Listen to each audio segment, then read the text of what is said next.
Bulletin शुरुआत में मां खे ख़बर ॾियूं त सदर डॉक्टर आरिफ अलवी ख़िलाफ़ सुप्रीम कोर्ट में दरख़्वास्त दाख़िल कराई वई आहे। खेसि उहिदे तां हटाइण जी इस्तदा कई वई आहे।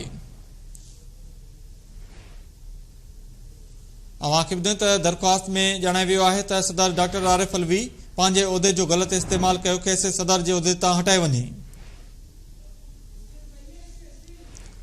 गुलाम मुर्तज़ा नाले हिक शहरी सदर डॉक्टर आरिफ अलवी खे उहिदे तां हटाइण लाइ दरख़्वास्त दाख़िल कराई आहे। सदर जो तालुक़ो पूरी क़ौम सां आहे, कंहिं सियासी पार्टी सां न। हुन सदारती आफिस पीटीआई जे सियासी सरगर्मियुनि लाइ वक़फ़ कई।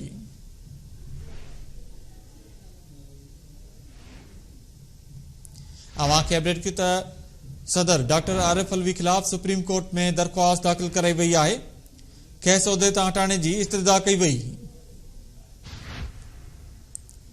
दरख़्वास्त में ॼाणायो वियो आहे त सदर डॉक्टर आरिफ अलवी पंहिंजे उहिदे जो ग़लति इस्तेमाल कयो, खेसि सदर जे उहिदे तां हटाए वञे।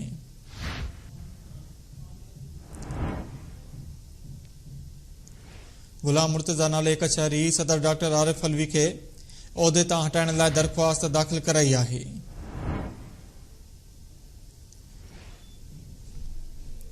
अवां खे अपडेट कयूं त सदर डॉक्टर आरिफ अलवी ख़िलाफ़ सुप्रीम कोर्ट में दरख़्वास्त दाख़िल कराई वई।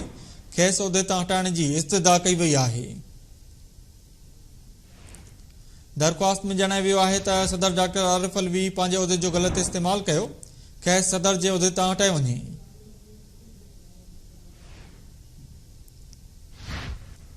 गुलाम मुर्तज़ा नाले हिक शहरी सदर डॉक्टर आरिफ अलवी खे उहिदे तां हटाइण लाइ दरख़्वास्त दाख़िल कराई।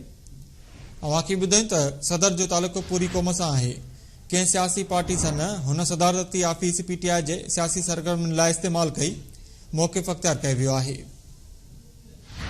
इन हवाले सां वधीक तफ़सीलनि लाइ ते मौजूद आहे असद सर। जी असद, तफ़सीली जो जी बिल्कुल। सुप्रीम कोर्ट ऑफ पाकिस्तान में सदर डॉक्टर आरिफ अलवी खिलाफ़ दरख़्वास्त दाख़िल कई वई आहे, जंहिंमें चयो आहे त सदर पंहिंजे उहिदे जो ग़लति इस्तेमाल करे रहियो आहे, खेसि उहिदे तां हटायो वञे। इन हवाले सां हिकु शहरी आहे गुलाम मुर्तज़ा, जंहिं अहिड़ी दरख़्वास्त दाख़िल कराई आहे, जंहिंमें हुन चवणो आहे त सदर पंहिंजे अख़्तियारनि जो ग़लति इस्तेमाल कयो आहे ऐं जेका सदर जे उहिदे जी तौहीन आहे। सदर सॼी क़ौम जो सदर आहे, कंहिं सियासी पार्टी जो न आहे। हिन पंहिंजी सदारती जेको ऑफिस आहे उनखे पीटीआई जे सरगर्मियुनि लाइ वक़फ़ करे छॾियो आहे। इन हवाले सां जेको दरख़्वास्त गुज़ार आहे उन वधीक उन पंहिंजी दरख़्वास्त में चयो आहे त सदर गैर आइनी अमल जो मुजरिम आहे। आम चूंडुनि जी तारीख़ ॾियण जो सदर जो कमु आहे, पर जेका हुन न ॾिनी, जंहिंजे करे आइन जे आर्टिकल 5 तहत आइन जी अमलदारी खे यकीनी बणायो वञे ऐं ख़िलाफ़ वर्ज़ी करण ते सदर ख़िलाफ़ कार्रवाई कई वञे। जी वॾी महिरबानी अपडेट करण लाइ असद सर।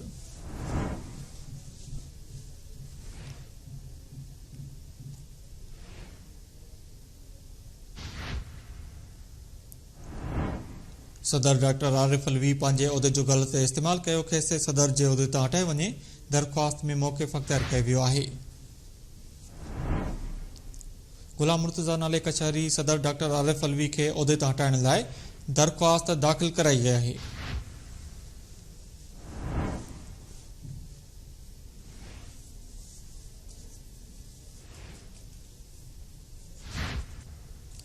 सदर खे उहिदे तां हटाइण लाइ दरख़्वास्त दाख़िल कई वई आहे।